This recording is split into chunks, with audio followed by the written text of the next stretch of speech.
guys. Hey guys, this is your girl, Living Caregiver Uncut, and guess what? I just came back from off the road and I am extremely tired, but I promise you guys that I am gonna do a video today. So guess what? Thank you for watching. Thank you, my subscribers on YouTube, Instagram, and Facebook, my followers. I thank you so much for subscribing, for following me, okay? And the ones who don't follow, I love you still, because guess what? I'm hearing from you. All right, so let's get into the topic. Today, we're going to be talking about man pressure 4, and we are on the topic of low self-esteem men. Ladies, look out for these men. When someone has a low self-esteem, it's very hard to kind of get them up to scratch and be confident in themselves, or have confidence in the things that they want to work towards. So you, as a wife or a girlfriend or a significant other, it's going to be very hard, because you have to be pushing and standing on his toes all the time to get him to do stuff or to make great decisions. So if you want to take up that responsibility, go for it. Let me give you my story, okay? But before I give you my story, I want to tell you guys about this channel. If this is your first time watching my channel, I'm your girl, Caregiver Uncut. I am a traveling caregiver. I love to take care of the elderly, and this channel speak about caregiving on a whole, how you care about clients, how to go about getting a job as a caregiver, how to search yourself if you are a great caregiver, and if you should go ahead and pursue this career. All right, so it's all about that, the treatment of the clients and the agency treat the caregiver, and different issues that happen in the home, and how you're supposed to act when you're in the home and out of the home with the client, because a lot of females, they do the opposite. And I am going to go back on some stuff that we spoke about, but not today or not next week, but we'll be talking about that soon again, because I'm still hearing some horror stories. Caregivers, you need to love yourself and respect yourself. So this is what this channel is about. All right, so we're talking about the low self-esteem men. So this one is my story, okay? Yes, and you know everything is raw. I don't sugarcoat nothing. And I am not ashamed to talk about my story. You all know, if you have been watching my channel all the time, you know whatever happened to me, I'm going to share it out there, because it will educate someone else. Yes, so who want to sit down and talk about it? That's fine. I'm glad you're talking about it. So, years ago, I met this guy when I was in the dating world. I was going to this particular bank a lot. And one of the guys in the bank always tried, when you go in the bank, they would say, "Hi, can I help you?" And he was one of that guys. Some days he's a teller. They kind of move them around ever so often. So he always chat me up when I go in the bank or whatever. So one day when I was at the drive-thru, I'd never forget. It was raining real heavily, and I had my client in the car, and I said, you know what? And this is in Texas. I don't want, in Texas, you can't leave elderly in the car, or your kids. You'll get in trouble. So I said, you know what? It's raining. Let me go to the drive-thru and get my transaction done. So when I went to the drive-thru, it was this guy, the same guy at the drive-thru, and he said, "Hi, Naomi, how are you? This and that." And I said, "I'm doing well."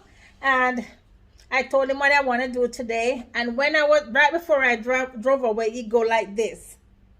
And I nod my head and said, yes. I didn't even realize I didn't give him my number. I won't call the bank name, because I don't want nobody to get in trouble. And I know sometime he come across my videos. So he get my number from my account, and he called me that evening, and he explained to me and tell me, remember I told him yes. So he went and get the number. So, you know, we kind of chit chat. That goes on for about a month. We've been talking on the phone because I'm a living caregiver. I stay with my client. So after about 6 weeks talking, chatting with him on the phone and stuff like that, I kind of knew that I wasn't interested. But you know, sometimes you just want to have a phone friend you can chat and whatever. So it's more like I was more counseling than he trying to get to know me. So he would call with his problems and I would try to counsel him. And I love to give people advice or give them a little piece of my experience to just to motivate them and let them know that, you know, God is good and faithful. You know, no matter what you're going through, God is always there for you. Sometimes you may feel as if he's not there, but he is. And he knows why he put you on that downtime. He knows why you're going through that because he has something better and greater in store for you. So these are the things we used to talk, you know, more motivating and stuff, you know, for him and the drama that was going on in his life.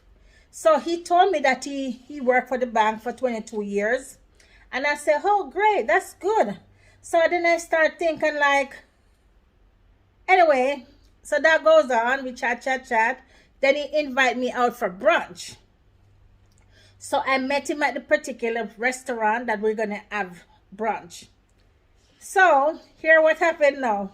So we ate and he pays the bill and everything. And when I was leaving, I gave him a hug and he gave me a hug. And he was like, oh my God, you smell so darn good and stuff. And I said, thank you. And he goes in his car. I go in my car and I drove away. Let me tell you something. All day, I never heard from the guy. He never said, you know, I made it safe, whatever. The next day, nothing. So as for me, I'm not going to call you. Because as I said, there was this thing in my head, you know, this is not the person for me. And I don't want to waste too much time. I don't mind advising you, but I'm not going to advise you in my bed. Okay? Yes. Because I've been down that road before. So it's not going to happen again. That's why I can tell you, okay? All right. So let's get back into it. So, day 1, nothing. Day 2, nothing. Day 3, early in the morning, my phone was like beep, beep, beep, beep, beep, beep, beep. So, you know, back in the days when you get like long text, very long text, it would come up and say, part 1 of 4, part 2 of 4, part 3 of 4, part 4 of 4. Then sometimes some phone will line them up good for you. Some phone you have to kind of read and understand where what fall under. I hope you remember those days. This was a few years ago. Let me tell you something. When I read it, I was like, you know what he said to me? He said, first, he start in the text, he start talking about his life growing up in Texas here, in Dallas, and how his mother suffered with him and things that happened to him and things he had to do to survive and all that. Then he talk about how he gets started working different jobs and then he end up in banking. I think he went to school for to be a banker or something. And then he end up in the bank. And this is where he started and he worked there for 22 years. So I said, okay, so I'm reading same way. This was very lengthy. So I'm reading same way. And then he said, because I'm so successful with my little job, he said he feel less of a man to date me. Because he said he worked for the bank for 22 years. The bank that he works, that's the bank that had my mortgage years ago. And he said he was in the mortgage department. Was a supervisor in the mortgage department for a few years. And he said there's so many opportunities for him where he could have bought a home. And he never have a good woman in his life to motivate him and said, get a house. His mother never talk about that. You know, they all believing in paying rent all their life and living into apartments, or when they get evicted, they go to a shelter. The story was so long and depressing. And I read it and it was like, he said, you know, you just, if I date you, you're going to take over. I know. You're going to go forward in front of me and do stuff because all these things I'm going through, whatever. I'm like, I'm glad he texted me because I didn't know how to, I didn't want to just shut him off because he's, you know, when he call you, kind of cheer you up a little bit. I didn't want to just cut him off and throw him under the bus because I knew then it wasn't for me. And then when he sent this text now, I just never responded. Because I didn't want him to feel like I want to hear more of his past life and his baby mama drama and all that, which he still was going through that. He's on child support and all kind of mess. I'm like, I don't even want to learn about those things. I don't want to get caught up in those mess at all. I did not respond to his text. I let it slide. And I just block his number. But that time you have to pay for block service. It's not now you can just touch your phone and block someone. You have to pay extra. I called my cell phone people and I said I want to pay for this service and I blocked his number. I don't have the time. I don't have the nerve. I don't want to go through it. I'm finished growing my kids, raising my kids. And you know, as a mother, there's always time when you got to sit your kids down and talk to them. There's always time they're going to call you and there's something and you're going to have a listening ears and you're going to give them your honest opinion and guidance, your honest guidance. You know, not what they want to hear. If they want to be upset, that's fine. But you have to advise your children honestly and everyone who comes across it. Because that's what I do. If you come to me with a situation, guess what? I am going to tell you the truth. If you don't want to speak to me afterwards, bye-bye. That's it. I have no worries to tell you bye or just block you. Yes. So, guys, let me tell you something. So, be careful of those low self-esteem men out there. They're there. When they come with their pity party, don't give them an ear.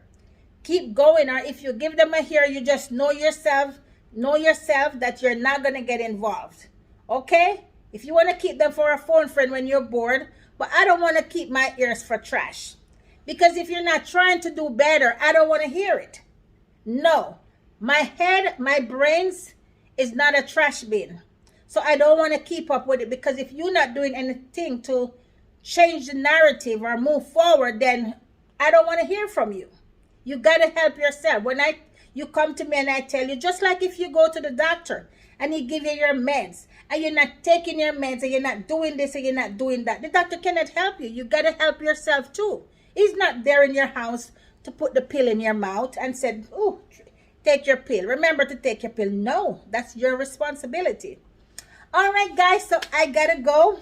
So remember, this is your girl Uncut. And remember to like my page, subscribe, share my page to all your friends and family and your friends of friends. And I will talk to you soon. You like my pink? Yes, I'm the pink girl today. All right, so you take care of your sweet self.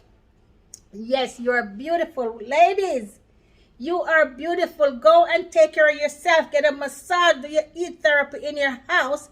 Buy your, moisturizer, your tightening agent for your face and do it for yourself. You don't have to go out there all the time and spend the money. Yes, sometimes you can treat yourself, but you can do it too. Anyway, I'm going to say bye. Remember, we're here to save lives and care for our elderly. Goodbye.